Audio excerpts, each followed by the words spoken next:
La spirale des besoins. Pourquoi est-ce que c'est important de connaître la spirale des besoins et de répondre à ces besoins?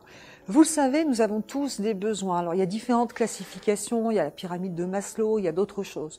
On va dire globalement qu'on a des besoins physiques, on a besoin d'appartenance, on a besoin onirique, enfin bref, besoins matériels. On a des besoins différents. Eh bien, imaginez, je vais vous donner un exemple concret qui va vous faire comprendre le processus du non-respect des besoins. Imaginez, vous avez un monsieur qui travaille dans une société qui est vraiment très bien, qui est très apprécié, valorisé, et on lui dit, son chef lui dit, bah, écoute, j'ai une info de dernière minute, demain il y a les États-Unis qui viennent, il y a le CODIR qui vient, il faut présenter tel dossier, je te confie le dossier parce que je sais que tu en es capable et que c'est vraiment une super opportunité pour toi, c'est l'opportunité de ta vie. Il faut que ce soit prêt demain à 8 heures. Voilà. Le monsieur se dit, ok, super, bon, bah, génial, on me fait confiance. Donc, il commence à travailler, puis sur les coups de 18 heures, il se dit, bon, là, j'ai pas fini, bon, tout va bien, je rentre chez moi, je fais un bisou à ma femme, aux enfants, je me fais une petite pause, je remets sur le dossier, et à 23 heures, tout est bon, et je suis tip-top demain 8 heures. Jusqu'ici, tout va bien. Monsieur rentre chez lui, et il arrive chez lui, bon anniversaire, mon chéri! Sa femme lui a préparé un super anniversaire sans lui dire, parce que bien sûr, c'est une surprise. Il y a 15 personnes qui, eux, étaient tous bien sûr au courant. Et monsieur arrive et il se dit, oh là là, je vais quand même pas faire ça à ma femme. Je vais quand même pas faire ça à mes amis. C'est pas grave. Première étape, fuite des besoins. C'est le c'est pas grave. Ça va quand même bien se passer. Qu'un peu de chance, ils partiront pas trop tard. Donc, il dit c'est pas grave. Ils discutent, etc. Et puis, il se dit, avec un peu de chance, ils partiront pas trop tard. Mais ils restent. Et là, ça dure et ça dure. On est dans une deuxième étape qui est la suradaptation.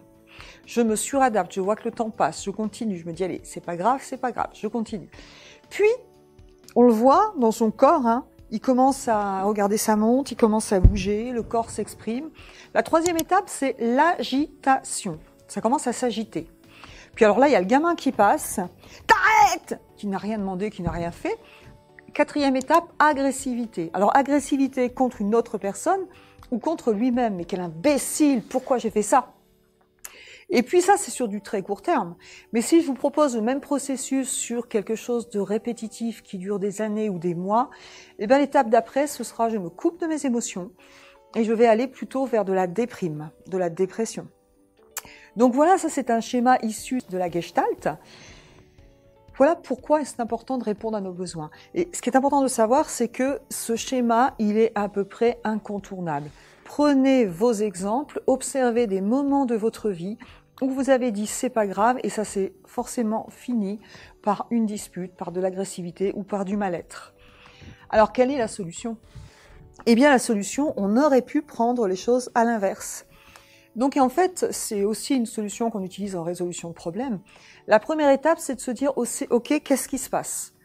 Ressentir de quoi j'ai besoin. Et c'est important de prendre le temps de se dire de quoi j'ai besoin, parce que je ne sais pas vous, mais moi parfois j'ai tendance à répondre oui tout de suite à quelqu'un sans prendre le temps de réfléchir, et après on peut se mettre dans une situation difficile. Donc c'est déjà de se dire ok, je me pose, de quoi j'ai besoin. Ok.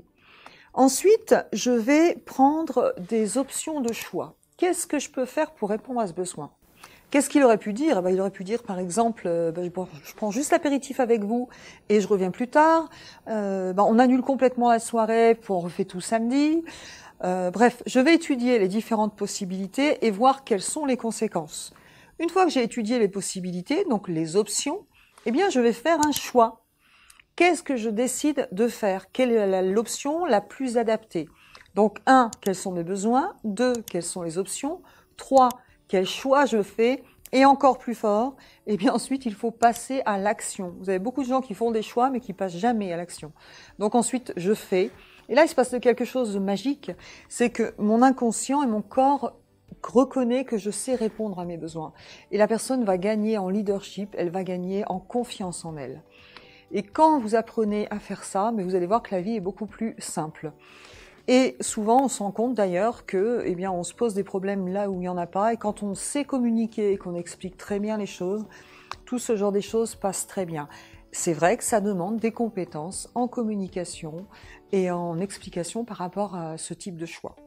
Donc voilà pourquoi c'est important de répondre à ses besoins et c'est important d'avoir cette spirale positive pour éviter d'aller dans du négatif et d'aller dans de l'agressivité où là on n'a plus tellement de possibilités et d'échanges. Si ça vous intéresse, rejoignez-nous sur notre site internet ou sur notre chaîne YouTube. Je vous dis à bientôt!